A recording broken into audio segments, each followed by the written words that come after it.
காலவரையற்ற வேலைநிறுத்தம் தற்பொழுது நடைபெற்றுக் கொண்டிருப்பதை முக்கிய செய்தியாக பார்த்து வருகிறோம். இதுகுறித்து கூடுதல் விவரங்கள் வழங்குவதற்காக செய்தியாளர் சுரேஷ் இணைப்பில் உள்ளார். வணக்கம் சுரேஷ். தற்பொழுது ராமேஸ்வரம் மீனவர்கள் காலவரையற்ற வேலைநிறுத்தம் போராட்டத்தில் ஈடுபட்டு வருகின்றனர். இதுகுறித்து விவரங்களை பகிரலாம். ராமேஸ்வரம் மீன்பிடி துறைமுகத்திலிருந்து மீன்பிடிக்க சென்ற ராமேஸ்வரம் மீனவர்கள் நேற்று இலங்கை கடற்படையாக எல்லை தாண்டி மீன்பிடித்ததாக ஒரு குற்றச்சாட்டை வைத்து ஒரு விசைப்படகையும் 7 மீனவர்கள் கைது செய்து மீனவர்களை கைது செய்ததை கண்டித்து இன்று ராமேஸ்வரம் மீன்பிடி துறைமுகத்தில் இன்று காலை அனைத்து விசைப்படகு மீனவர் சங்க ஆலோசனை கூட்டம் நடைபெற்றது. இந்த கூட்டத்துல தீர்மானம் நிறைவேற்றப்பட்டது. என்னவென்றால் எல்லை தாண்டி மீன்பிடித்ததாக தமிழகத்தைச் சேர்ந்த விசைப்படகுகளும் நாட்டுப்படகுகளையும் இலங்கை கடற்படை கைது செய்து மீனவர்களுக்கு 1 ஆண்டு முதல் 2 ஆண்டுகள் வரை என சிறை தண்டனை விதித்து வருகிறது.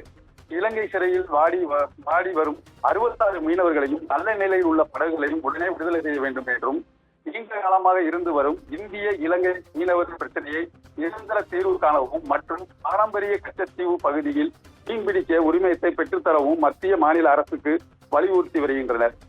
இலங்கையின் கடற்படையால் கைது செய்யப்பட்ட இலங்கையின் சேதமடைந்த விசைப்படகுகளுக்கு தமிழக அரசால் வழங்கப்படும் நிவாரண நிதியில் அதில் விடுபட்ட விசைப்படகுகளுக்கும் நாட்டுப்படகுகளுக்கும் உடனடியாக வழங்க வேண்டும் என்றும் தமிழக முதல்வர் இலங்கையில் சிறையில் உள்ள மீனவர்களையும் படகுகளையும் விடுவிக்க டெல்லியில் நடைபெறும் நாடாளுமன்ற குளிர்கால கூட்டத்தொடரில் தமிழக நாடாளுமன்ற உறுப்பினர்கள் மற்றும் இந்திய கூட்டணியில் உள்ள அனைத்து நாடாளுமன்ற உறுப்பினர்களும் ஒன்று சேர்ந்து மீனவர்களை நீக்க குரல் கொடுக்க வேண்டும் என்றும் மேலே கண்ட கோரிக்கைகளை வலியுறுத்தி அனைத்து விசைப்படகுகளும் காலவரையற்ற வேலை நிறுத்தத்தை இன்று முதல் தொடங்கியிருக்காங்க. அதாவது இன்னையிலிருந்து அவங்க கடலுக்கு போக மாட்டாங்க, வேலை நிறுத்தத்தில் ஈடுபடுறாங்க.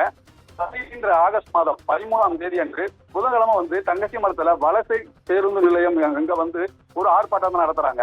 அதை தொடர்ந்து சுதந்திர தினமான ஆகஸ்ட் 15ஆம் தேதி என்ன பண்றாங்கன்னா ஒரு உண்ணாவிரத போராட்டத்தை தொடங்குறாங்க. அதை தொடர்ந்து 19ஆம் தேதி எந்த ஒரு இடம் என்று அறிவிக்காமல் ரயில் மறியலில் ஈடுபட போவதாக அறிவித்துள்ளனர். இன்னைக்கு நடைபெற்ற இந்த கூட்டத்தில் இந்த தீர்மானங்களால் நிறைவேற்றப்பட்டுள்ளது. அஸ்வினி,